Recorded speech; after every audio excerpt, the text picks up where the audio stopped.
Päästeliit pidas Valgamaal Sangastes igakevadist üldkogu, kus üks päevakorrapunkte oli Päästeliidu patrooni Kaido Höövelsoni ehk Baruto ametisse nimetamine.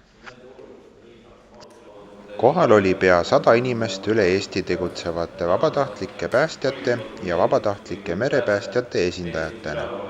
Kokkusaamise eesmärk oli eelmise aasta kokkuvõtete tegemine, edasiste plaanide arutamine. Lossi õuel sai näha vabatahtlike kasutuses olevat tehnikat. Kohale oli lennanud ka politsei ja piirivalve lennusalga helikopter. Rahvahuvi lennumasina vastu oli suur. Valgamaalane uuris Jaapanis sumomaadleja karjääri lõpetanud Barutolt, kes on tagasi kodumaal Eestis, miks ta otsustas hakata Päästeliidu patrooniks. Saab jälle tunda seda väikest adrenaliini, et 1200 meest teevad omast vabast tahtest kõike seda, mida nad teevad. Et see on minu suur kummalus neile. Ja et mina pean andma ennast veel rohkem. No mina võtan seda pigem kui liiget, et ma olen üks sellest Päästeliidust, üks väike osake, et see on mulle suur au.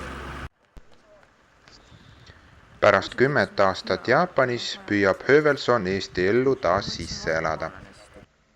Kodus on väga hea olnud. Püüame harjuda Eestil.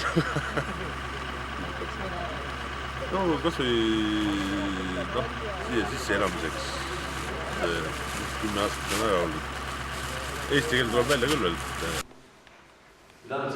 Vabatahtlike päästjatega tuli kohtuma ka siseminister Hanno Pevkur, kelle kinnitusel vajab vabatahtlike tegevus nii moraalset tunnustust kui ka praktilist riigi tuge, koolitusi, tehnikaid ja muid investeeringuid.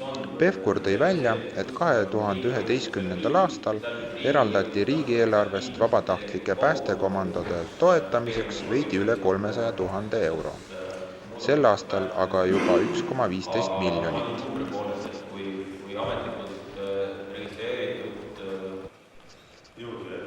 Üldkogu ette astunud Kaido Höövelson kinnitas patrooniks hakkamist ja sõnas, et vabatahtlike töö on see, mis Eestit edasi viib.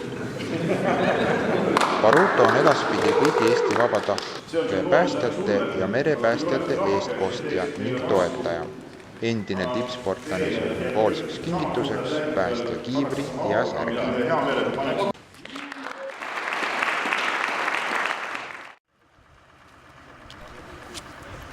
Vabatahtlike roll on keskustes eemal elavate inimeste turvatunde tagamises suurenenud, sest nii Valgamaal kui ka mujal Eestis on suletud mitmeid kutselisi komandosid.